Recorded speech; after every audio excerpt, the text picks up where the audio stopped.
ain't your tick box. I ain't your diversity quota. I wasn't meant to be trendy like yoga. I ain't your splash of colour. Literally. I guess it gets to me.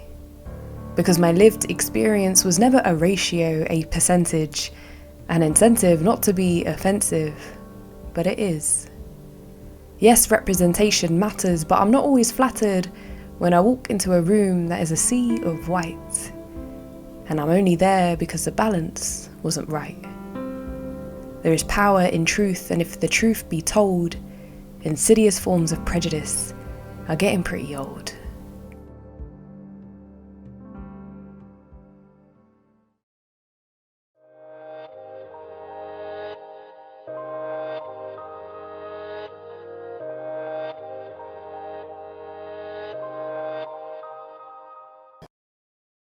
When I was growing up as a teenager, growing up in East London, in a very diverse school, I still felt like I needed to deny who I was or deny my culture or my background.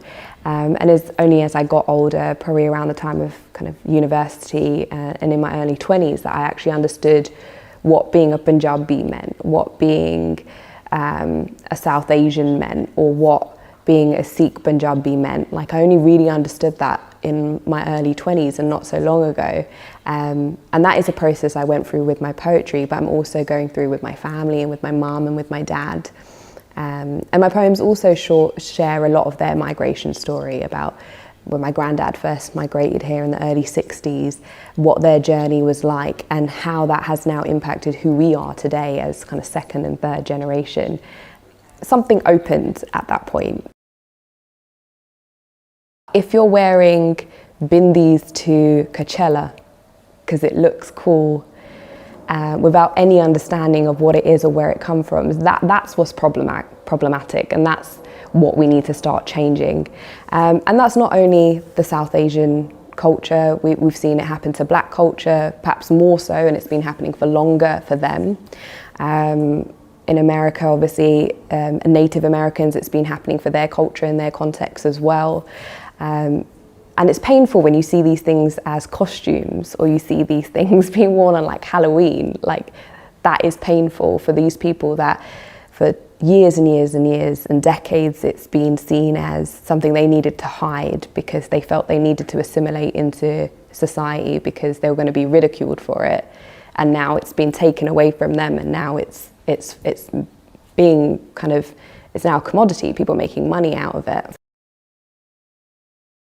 Growing up, I didn't see that many faces that I felt looked like me. I didn't hear that many voices that sounded like me.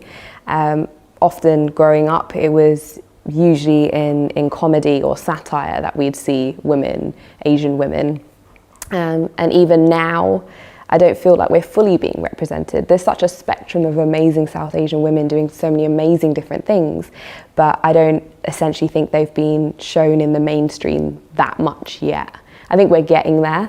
But what I've kind of shifted my thinking on it. I used to feel before that, oh, why am I not seeing us on the main movie channels? Or why am I not seeing our faces on these main films or on those big platforms? And then I realized, why are we trying to seek that validation? Like, why do we want to get in those spaces if nobody wants us there or nobody thinks it's attractive for us to be there? So I think this has only been in, I'd say, the last year. I've kind of shifted my thinking on it and thought it's more about us creating our own spaces. It's us creating our own work. It's us creating our own dialogue rather than trying to fit into one that already exists.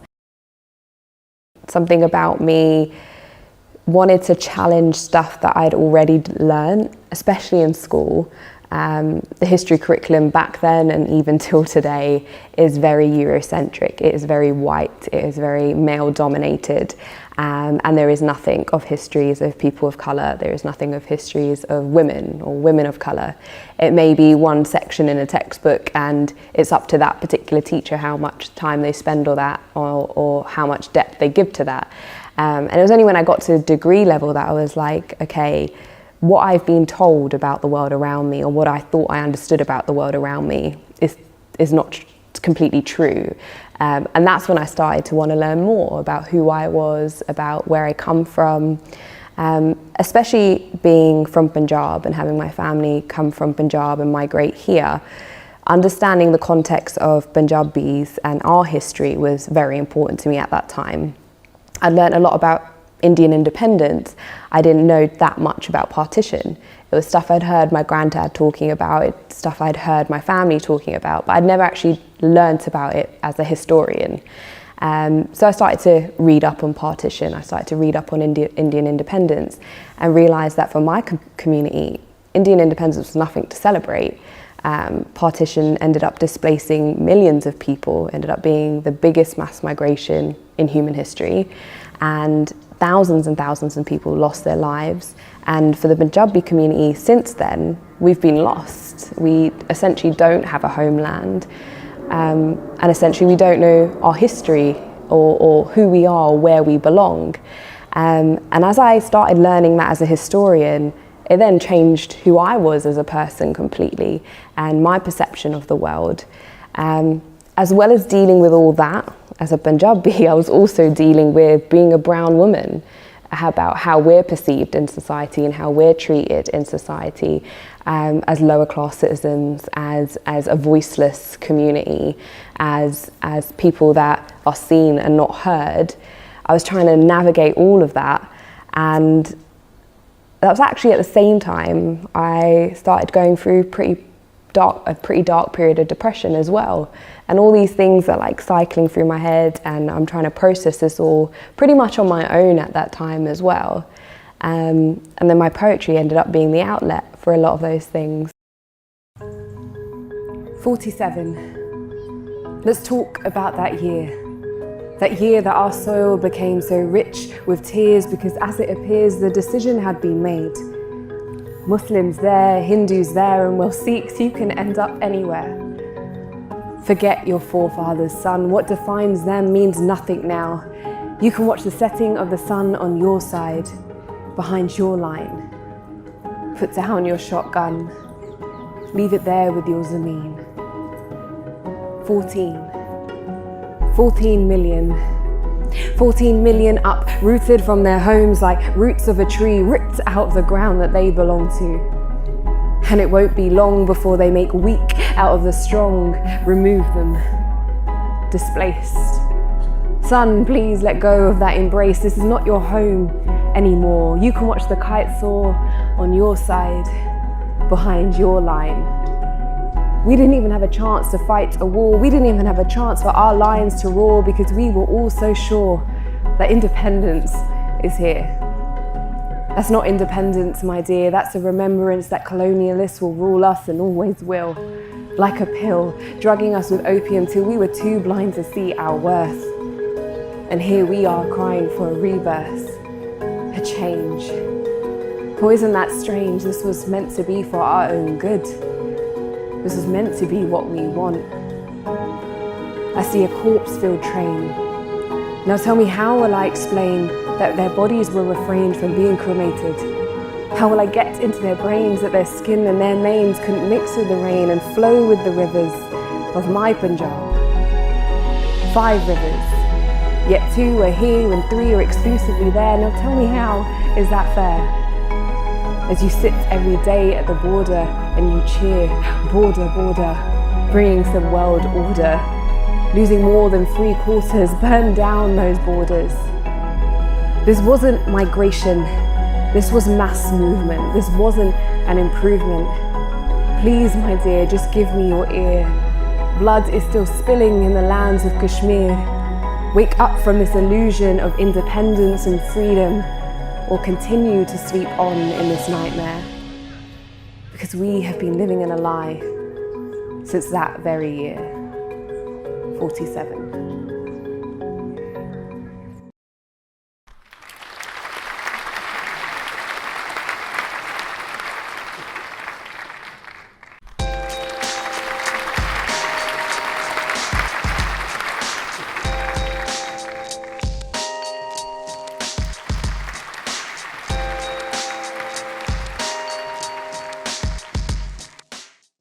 Hi, I'm Wordplay, spoken word artist and former student of Queen Mary. And the first piece I'm going to perform, I wrote while I was at Queen Mary. It's called Sponge. Like a sponge takes in water. That's how I soaked up the abuse. I did more than grin and bear it. I would smile and wear it. Turn the cheek and make a good eye blind to it. I'd take the hit and lay struck like a match while the fuse of my soul was lit. Silently burning my yearning for the path I saw as true, trying to follow that yellow brick road whilst walking a tightrope at tedium, all the while in a haze of the purest rage. For every 5 steps forward, I'm shoved 2 steps back by a society trying to label me. Wearing a hoodie in the winter, I'm a thug. But when I went to buy that hoodie, I was a customer. That's the world in which we live, wordplay. Take it, accept it. I tried to take it, but I can't accept it. And now I'm trying to make it the way I need it to be. And that's equal. A better place. For every race to come together as one and drink in God's grace. Thank you.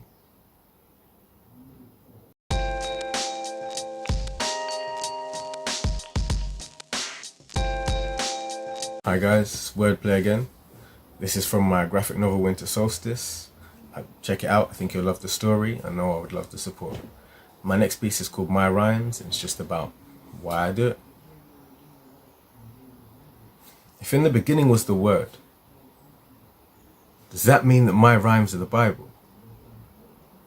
No. It means that my rhymes' roots line the inception of time. Past the birth of the verse and those experimental sentences, to the first, transcendent attempt at sharing an audible sentiment. Kaleidoscoping my emotions to find the tones hiding in my mind's silence, my rhymes bind eyelids in my dreaming lips. As rhythm slips into syllable strings, and vocal cords pulse audio clips zipped in lip-kiss skins to the tune of a shared tongue. Verbally projecting my incinerated mental reflections to get high on the ether of dreams, conscious streamed through buffering gums to better perceive those moments frozen in cornerstones.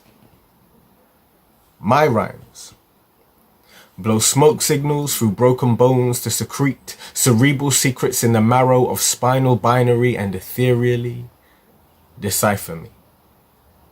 The lucid fumes fall from lips in fluid plumes to coat wish-filled wisps in druid runes and play memory melodies and the songs of ideology from the blueprint notes of my soul symphony.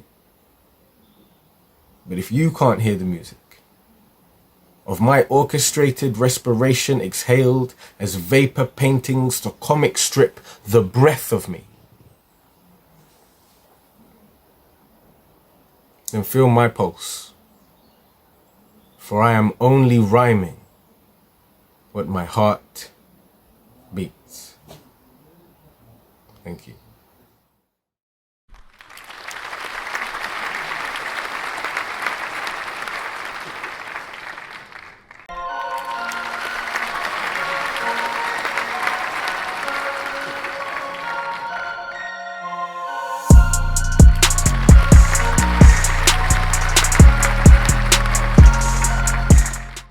I remember, I think I went through basically a year of feeling this, having this constant feeling, and it used to always be, strangely enough, whenever I used to go to sleep, just before drifting off to sleep, I'd have this feeling of, you're wasting time. If this is what you want to do with your life, stop wasting time, stop wasting time. And one day I was like, that's it, I'm gonna write.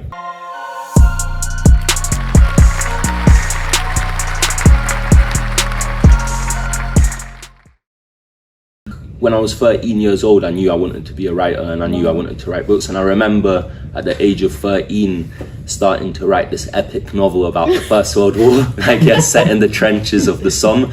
And it's like, you know, it's interesting because it's like, yeah, when you're younger, like, you don't know enough, in a sense, I would say, to write on certain subjects and write about certain things. But on the other hand, when you're experiencing literature and you're obsessed with books and reading them, it does teach you a lot about the world, and it does teach you a lot about human experience without you having necessarily experienced them.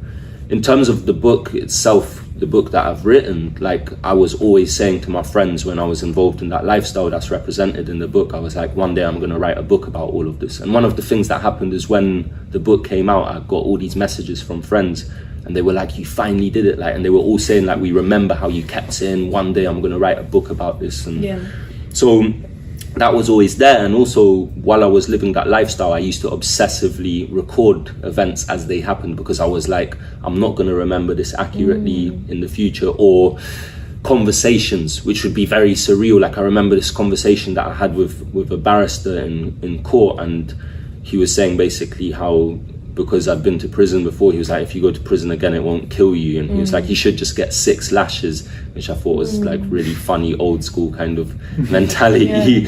And then he was like, you're just gonna have to do your time and you know, read some books when you're in prison. And I was like, Crime and Punishment. And he was like laughing, and he was like, oh yeah. And then I was like, or The Trial by Kafka. And we like had this mad banter basically. I remember it in Southwark Crown Court about literature and literature related to crime and stuff. And I was like, right after that, I got one of the sheets of my probation report and wrote out the entire conversation word for word, because I was like, I won't remember this in the future, and it's such a good and weird conversation that it's like I have to record it. So that's depicted in your book. Yeah. That exact conversation is in the book word for word, like how it happened basically. There's definitely a difficulty in terms of writing auto fiction, anything like that, anything when you're going to tread on the truth and like expose the truth, is you're going to take certain risks. And I mean, I don't have any regrets. I don't have any regrets about what I wrote, because it was important to tell the story, and it was important to open a window to that world, a world which is basically marginalized. And the thing is like the world of gang culture and people living in environments that are heavily affected by crime, violence and gangs, and who live in a climate of violence, they're marginalized also, not just in terms of the fact that their stories are not told, but they're also marginalized in the sense that when those worlds are kind of recounted, there's really 2 main ways in which they're recounted. They're either clinically recounted by journalists who don't understand a lot of things, who get a lot of things wrong in the process of trying to write about them, or who pigeonhole people's experiences, or it's just limited to like a few lines in a newspaper article about a stabbing, for example, and you don't know about the complexity of all those people's lives and what moments led up to that, and you don't know about, for example, that the person who committed the stabbing, who's just been portrayed in just this you know, very narrow, one-dimensional way of, this is a criminal, he's done something wrong and the police are hunting for him. What about his dreams and hopes and aspirations? And that's not to take anything away from the victim, but it's very easy to empathize with a victim, but to empathize with a perpetrator is incredibly difficult, which I understand. But those people do have some value in terms of people understanding the complexities of their story, their lives and their experiences. I think I want readers to understand that what they're reading is the reality of this world. And it's not so much about empathy. I mean, it would be nice to be empathized with, of course, but also the other thing is that I don't want to take anything away from, you know, a victim's trauma, right? And it's very important in that discussion that even if I'm identifying my own trauma or the trauma of people who've had these experiences, or for example, the character in the book, he experiences trauma, but that doesn't take away from the trauma of the victims, which is ultimately worse because they're just minding their own business in a lot of situations, and then suddenly they're the victims of an incredibly violent crime, innit? But the point is that there's an unhealthy attitude of dehumanizing, that, you know, the perpetrator is inhuman and the victim is human, and that's it. This very binary approach to it, and that's it, and it's limited to that. One of the things I would relate it to is that Nietzsche said morality is relative to the level of danger in which people live. I mean, he didn't say it exactly like that, but this is my understanding of some of the things he writes about morality is, if you live in a dangerous context and a dangerous world, you don't have the same moral code, and you don't live according to the same moral code. And one of the things that I kind of want people to understand in reading this book is when there's this debate about, why are young people involved in gangs, and why are there all these knife crime problems and everything, and you know, somebody comes on the news and says this has to stop, and then there are posters put up on bus stops which say bin knives save lives and all these kind of things. It's like none of that is going to work, because if you're committed to living that lifestyle and you're in that lifestyle, you're already, your threshold of empathy, your moral code is completely different and alien to the people who are, you know, trying to make a change, basically. There needs to be a more kind of incisive discussion, I think, about the psychology of people, the psychology of young men who are drawn to this lifestyle, the psychology of young women who are attracted by that lifestyle as well.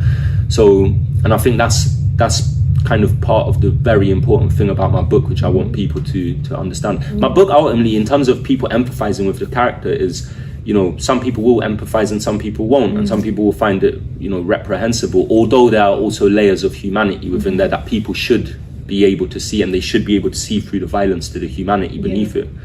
But my book is a confrontation. It's a confrontation with the reader, and it's a confrontation with the world, and it's confronting people about their own sense of morality and their perspectives. So it's not supposed to be easy. It's not supposed to be a book that leaves you with a warm, fuzzy feeling inside. You know, it's supposed to be a book that kind of, and also it's a book that's, you know, trying not to let the reader breathe. You know, I've grabbed them, drag them into the room, and it's like, sit down and listen, because this is the reality, this is what it's really like, and this is what it's really about. I want it to be read forever. I want it to last forever. If someone were to come to me and say, you can make £1 million off this book, or you can have 1 million people reading your book, but you won't make any money, without question, I want 1 million people to read the book and not make money from it. I want it to impact people's lives. I want it to change the way in which people look at the world around them. And I want people to see beyond just the fact that it's London and knife crime and gang crime, and as well, I want it just to be a story. I want it to be perceived and understood as a story about young people living in climates of violence, which is a universal experience, especially in big cities in the Western world. And I want people to kind of see the kind of complexity that young people and people growing up face in terms of moral challenges and the pressures of different environments and how they affect people. I think the legacy I want, you know, I want my book to be read when I'm dead. Round here, for certain man, it's all about securing a reputation. You absolutely can't show weakness. You can't be seen as a pussy who lets shit slide. If you're nothing without your reputation, then violent revenge can be like salvation and deliverance. If you can't hit the enemy directly, you hit a relative or a friend, because the thing is, you're making a point. You're not doing something that is necessarily final and decisive, something that ends a cycle of violence or a feud. You're sending a message that you're ruthless and nothing is safe, and don't even start to fool yourself that there are any rules to this shit. Here it's all fuck the law, get paper by any means, rob, shoot, trap, spend the profit on some diamond grills for your teeth or an iced out Rolex or whatever. Fuck y'all then, bun crow till you zone out, ignore the nitties lurking on the concrete staircases looking half mummified. Live life at 100 miles an hour and just don't stop to think, because you never know which day could be your last.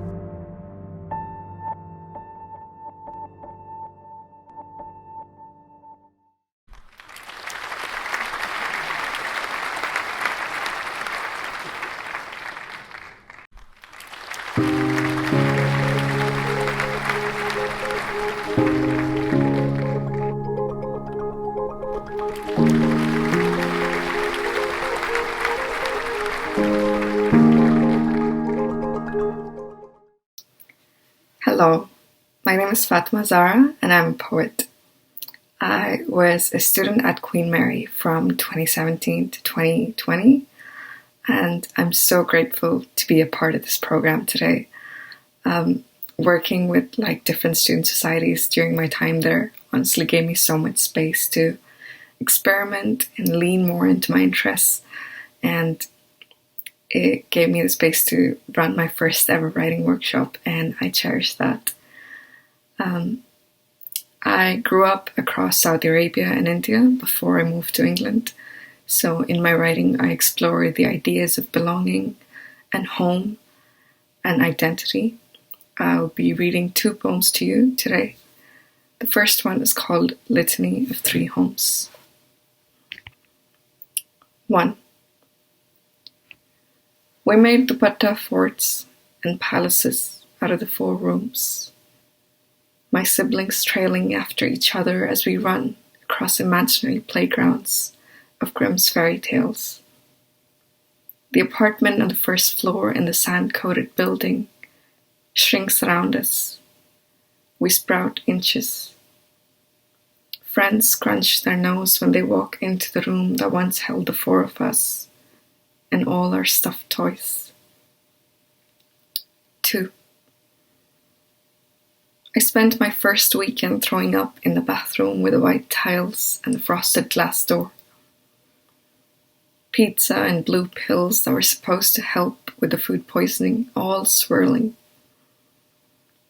This was the price of living alone, I thought, sinking to the floor for comfort.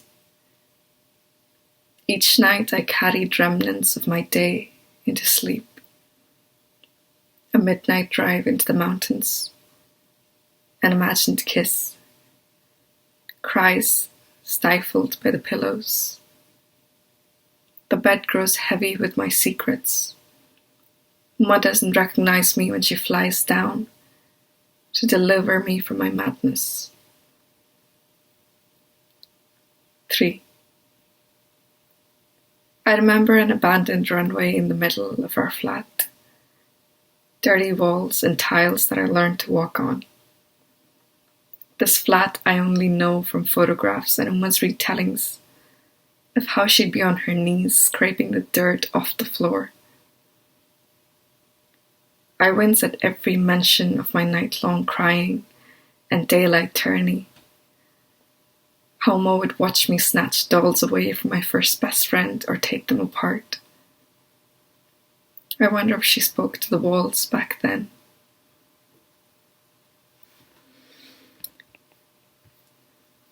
This next poem is called Kuchna Kaho. Trishur, 2001. I used to know how to let Bollywood songs take the reign, pulling out the old sequin skirt and gold blouse from the bottom of the cupboard, slipping the cassette tape into the lips of the 3-part sound system. Eyes closed, my body is the swish of lehengas from the movies on ZTV. Desire is already a stranger I am dancing for. Even in the dark, at 1 a.m, after asking Uma to come watch me dance. Jeddah, 2015. My little body used to be enough. Before school, before the senior with the right ponytail laughs. Has no one told you you can't dance for shit? My body slinks in the oversized white shirts we bought for prom. Slips out, leaps to the afternoon sky. Loft 38, 2017. It's past 12. We're at the 3rd club that convinced the bouncer I'm 21. They've lost their hair ties. I'm holding our bags and watch on in envy. Their 2 a.m. bodies, sashayed by the latest Kygo song they only know the chorus to. We're in a corner next to the ladies' bathroom. My friends swear someone is making out. I'm stirring my virgin mojito, slinking back in the dark. My body nailed to the chair, my feet tapping. 1, 2, 3.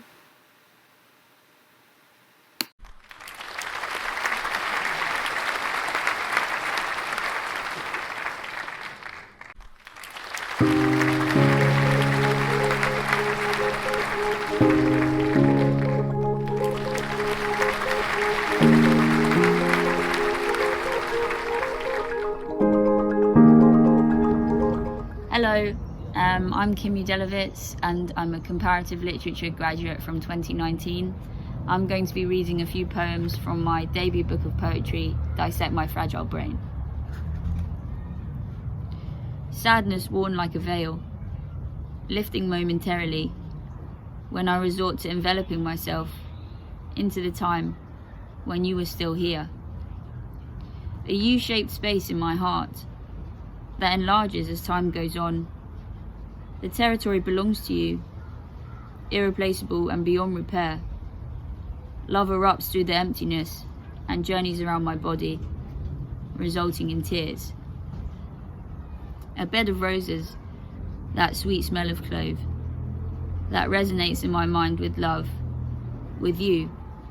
But then I see the thorns sticking out that I have to carefully navigate through. Each change of direction faced with a different obstacle, following a path I thought I knew, only to be punctured by a thorn that changes my life forever. I still feel remnants of you, buried and absorbed inside of me, flowing through my body and rippling around my brain. But uncovering the vestige is bittersweet, a grin that results in tears, as I remember the residue persists because you are not here. Coerced by my brain, a chaotic utopia that draws me to you like a moth to a flame, yearning for your presence and a blink of your eyes, a compulsion that I can't control, the same one that left me in pieces and leaves me mourning something that I lost 8 years ago. Whispers from the trees and screams from the wind.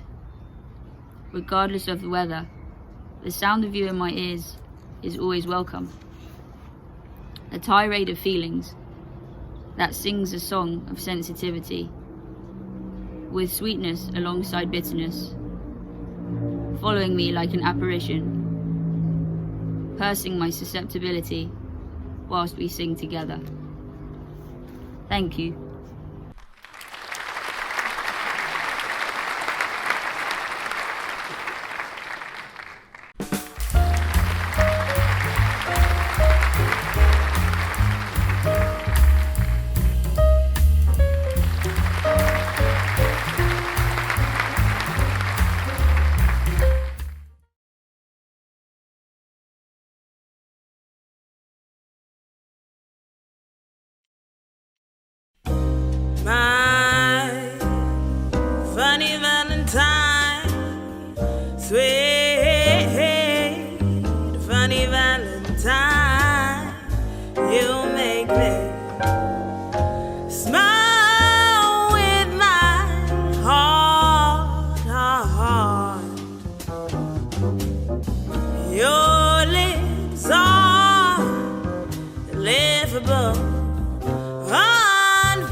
Here's your figure less than green.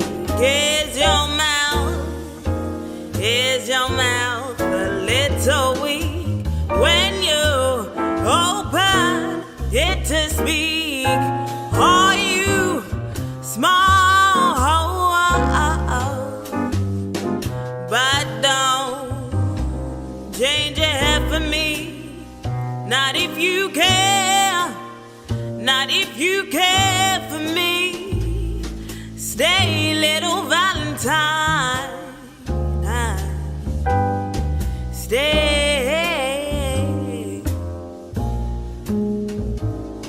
'Cause each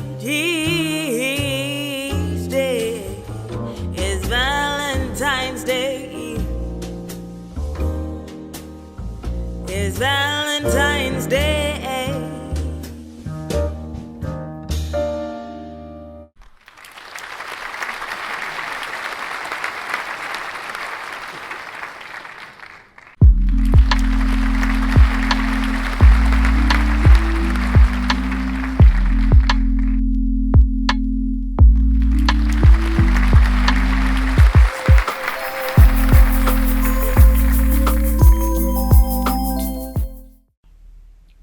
Hi, my name is Costanza Casati, and today I'm reading a passage from my historical novel on Greek heroine and queen Clytemnestra, which will be published by Penguin Michael Joseph in spring 2023.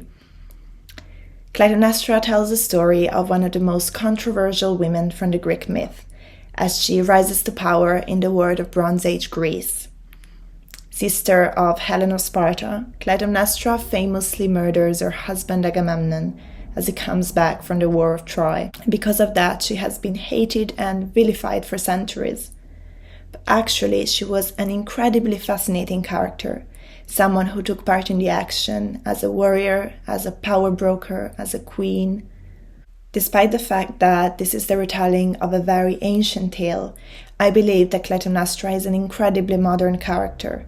A powerful, resilient, ambitious woman who refuses to know her place, and because of that she's feared and hated by the men around her.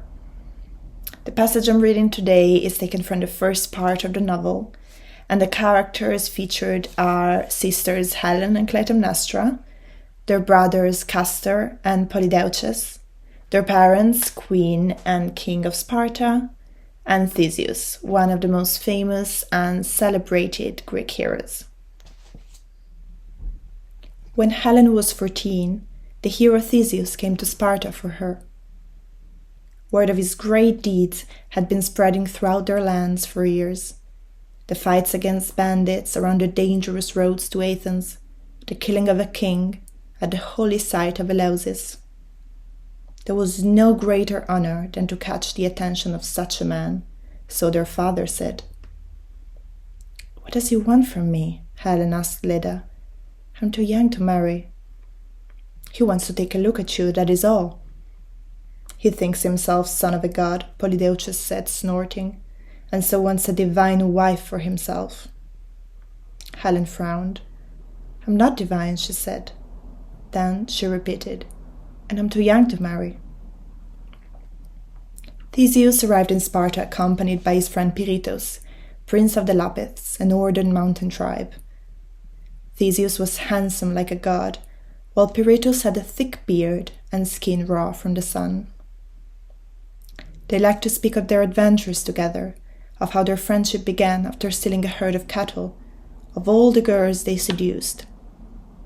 They laughed at the memories, and the people in the palace laughed with them, as though those girls were dull and useless. Theseus truly believed that all women ran eagerly to his bed, Clytemnestra realized. In his mind, the whole world existed to please him. Only Pirithous made him laugh, made his eyes glitter with excitement. Men who find solace only in other men are to be distrusted, Castor told Clytemnestra and Helen one morning, as they were watching Theseus and Pirithous fight in the gymnasium. They don't respect anyone else, let alone a woman. Theseus filled the Spartan halls with gifts, among them a bed made of Egyptian ebony, and yet he never asked for any marriage. Soon, everyone forgot why he had come to the palace in the first place. Then, one summer day, Theseus claimed he was ready to go back to Athens and succeed his father to the throne. The night before leaving, while the servants slept and Pirithous prepared the horses, Theseus broke into Helen's room and kidnapped her, as silent as air. Clytemnestra woke in the early morning in the empty Egyptian bed. She screamed and ran to her father, her heart beating so fast it hurt. Castor and Polydeuces hurried outside, gathering servants until they found one who had seen Theseus riding east. "They're taking Helen to the small town of Aphidne, my lords," the servant said when dragged to the throne room. Clytemnestra didn't know where Aphidne was, nor what that meant. Polydeuces punched the painted wall and stormed out of the room. Castor and Clytemnestra followed. At the stables, Castor stopped her. "You stay here," he said. When Clytemnestra ignored him and took a horse, Polydeuces shouted, "Didn't you hear your brother? You stay here." They spurred the horses and were gone in a cloud of dust. Forced to wait without any news of the person she loved the most, Clytemnestra took refuge in the temple of Artemis. There, near a spring at the foot of the mountains, she sat between two wooden columns and prayed.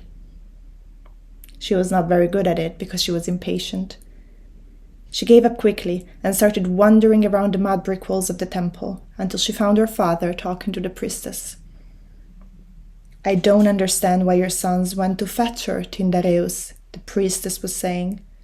"It would be an honor for any girl to lay with Theseus. Helen is ripe for marriage, and she's still a virgin." She had flowers in her hair and a long, thin dress that showed her sharp-edged body. Her brothers came back at nightfall.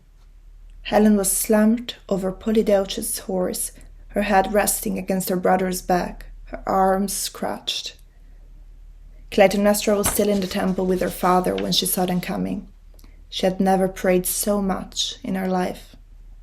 She sprang up and ran to the palace. Polydeuces left Helen in the Gynaeceum, while Castor spoke with Tyndareus and Leda. "Theseus was already gone when we got there," Castor said. "We took 2 farmers and they told us where she was hidden." "What happened to her?" Leda asked. "She needs to rest, and I'm going to ask the women in the kitchen to bring the goose fat to her room." Leda covered her face in her hands. Clytemnestra didn't know what it meant then, but goose fat mixed with crushed herbs was helpful for women who were in pain after lying with a man. Tyndareus patted his son on the back and said, "You did the right thing." Clytemnestra went back to her room. The air was stinging, suffocating, but she endured it. It was her fault Helen was taken. If only she had woken up, if only she had seen Theseus. When she sat on the bed, Helen seemed already asleep, so she lied down in the dark and pulled the covers over her. "They played dice," Helen said suddenly, her voice so low that Clytemnestra barely heard her. "They played dice, and Theseus won, so he had me for himself."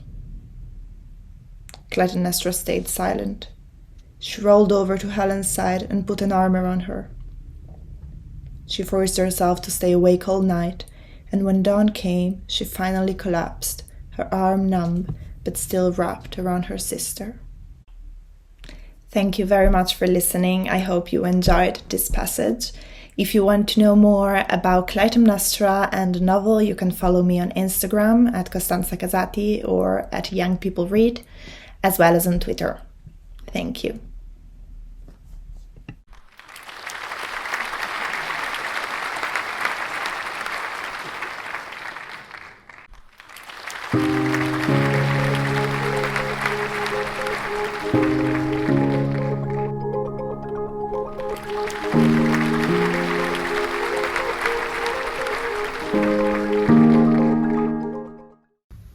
Hi everyone, I'm Eleni Sophia and I'm going to be reading you a few poems from my collection, This One's For You.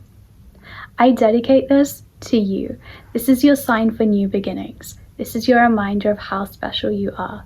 I welcome you on this journey with me.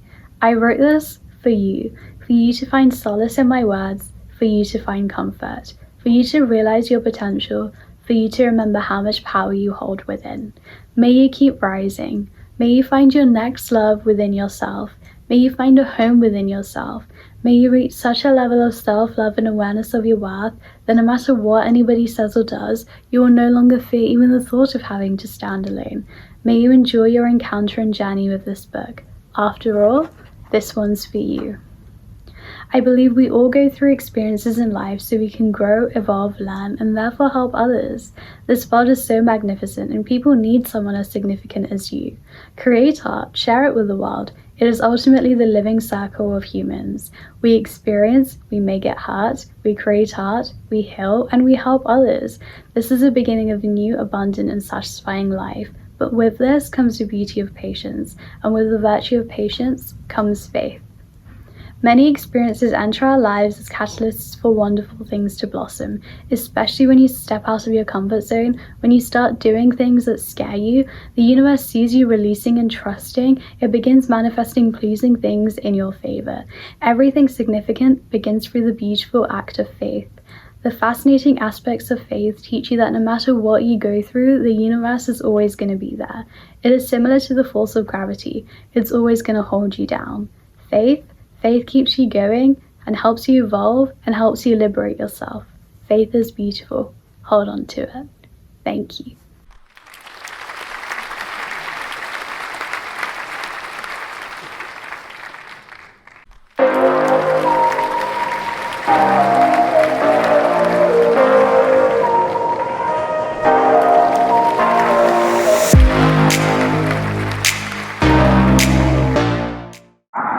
This is called Listen. It's a dead-end city with no breath of life. It's a stone cold concrete, sharp as a knife. And it gets much stronger with a bit of time, and it gets much colder when in silence bells chime. But there are some birds there in that dead old town. They are taking cover, but they are around. And if you look closer and you stop and stare, the birds will see you, and you'll see them there. You just have to trust in the magic they bring. Though we are in winter, we are nearing spring. So just wait a bit longer, and you soon will view that the world will light up right in front of you. Close your eyes and listen. There's a breath out there. Though you may not feel it, it is in the air. A hope of new beginnings that await your heart. When it's bad out there, good's about to start.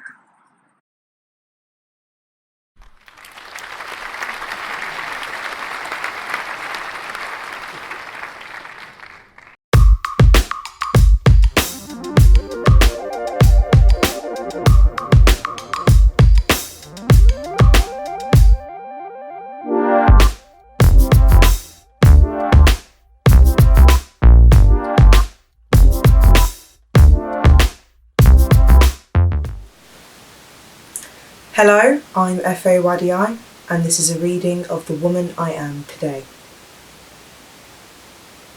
I met my future self today. There were times when I was young and lost. I never really believed I'd find her. But she's here. I face her in the mirror, meeting her bright gaze. She looks at me tentatively, her memory of me full of haze. You're the one who feels alone, the one without any purpose, the shell of hopes and dreams, the constant feeling you're not worth it. She smiles at me softly, remembering my pain. She kisses my reflection and promises, never again. She whispers, let every tear flow today, so you can smile tomorrow. Scream with anger now, so peace can then follow. I look her up and down and beg her not to leave. She laughs. I fall to my knees. She says, everything I am to you, you are to me. Every gift I share with you, you first taught me. What is a future without a past? Who is a person without history? Stop wishing for me, I'm going to come. For now, just be. No moment can ever last. Silently I watch, overcome with breath. I can do this. I do have the strength. Thank you.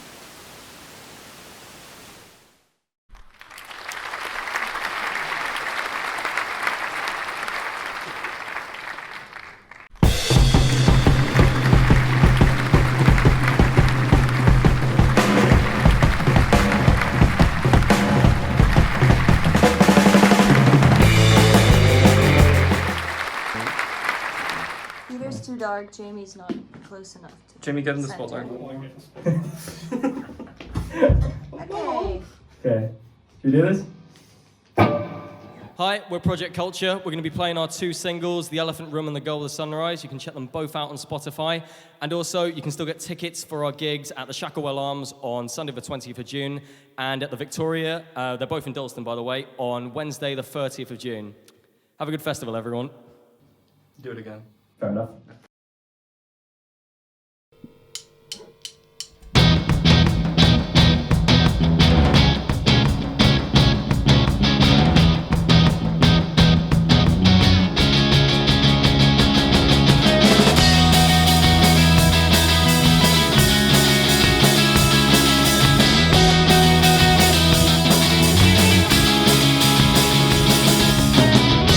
Something changing, what did you expect? Sometimes these dreams feel like the albatross round my neck, and these days only seem to betray me now. Yeah, lately time has been watering my dreams down. Memories only seem to betray me now.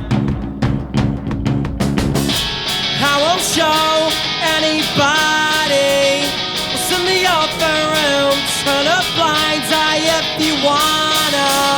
It's right in front of you. I won't show anybody what's in the other room. I'm always looking away. I'm always looking.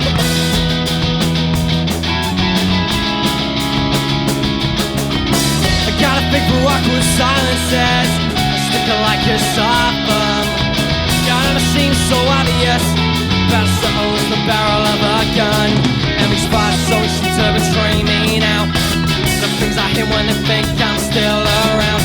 Memories always seem to betray me now.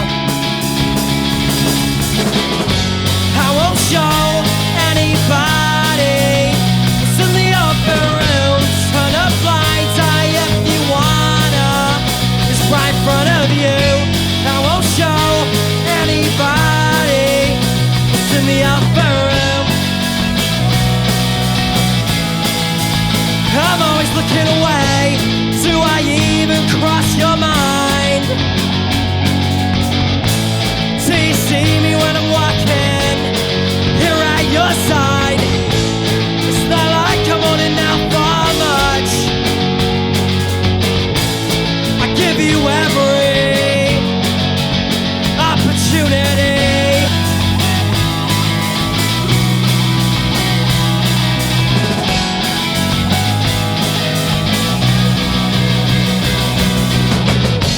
I won't show anybody what's in the upper room.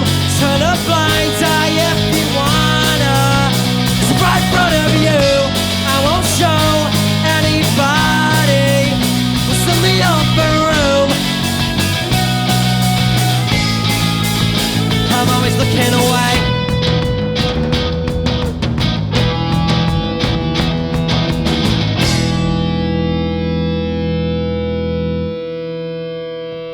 Thank you.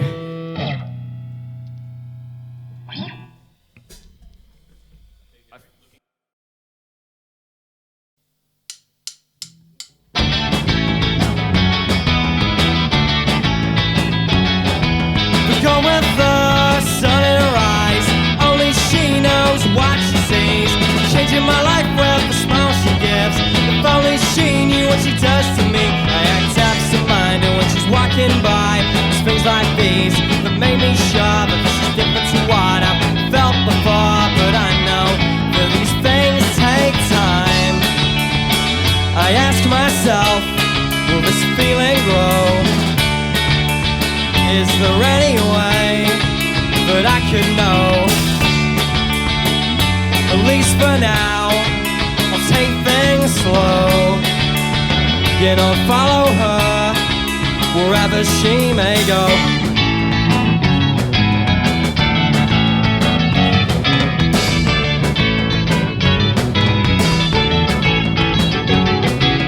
Nothing bad can get to her, 'cause she decided long ago to let people say what they have to say, and to just not let that feeling show. I used to count the days like autumn leaves, but she's changing my ways so easily. I know I'm probably thinking wishfully, but I'll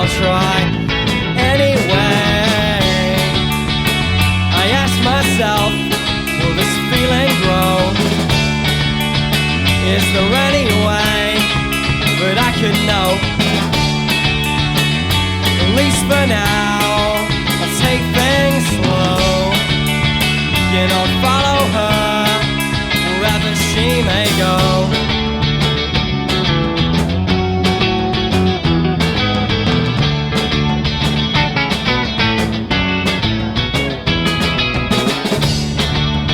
I know I'm thinking wishfully,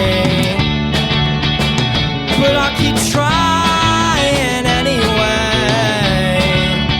I know I'm thinking wishfully, but I'll keep trying anyway. I ask myself, will this feeling grow? Is there any way that I could know?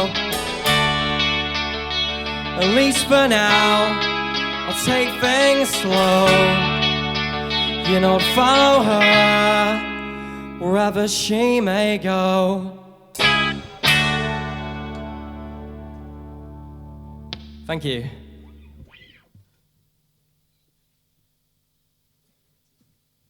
I think that was all right.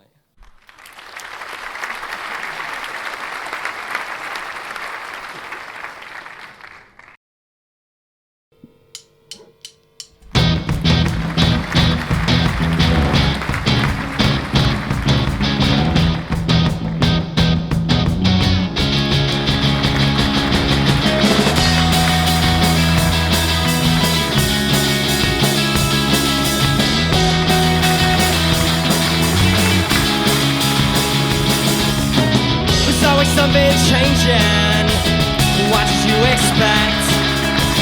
Sometimes these dreams feel like the albatross round my neck, and these days only seem to betray me now.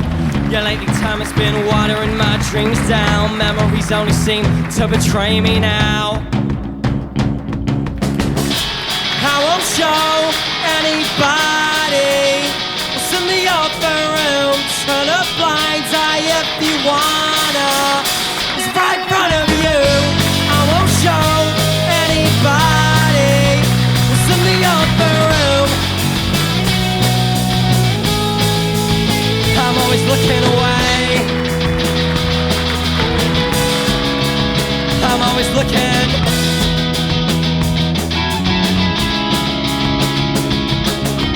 I got a big for awkward silences, sticking like a sophomore. God, never seems so obvious. Better settle in the barrel of a gun. And these fires always seem to betray me now. The things I hear when they think I'm still around. Memories always seem to betray me now.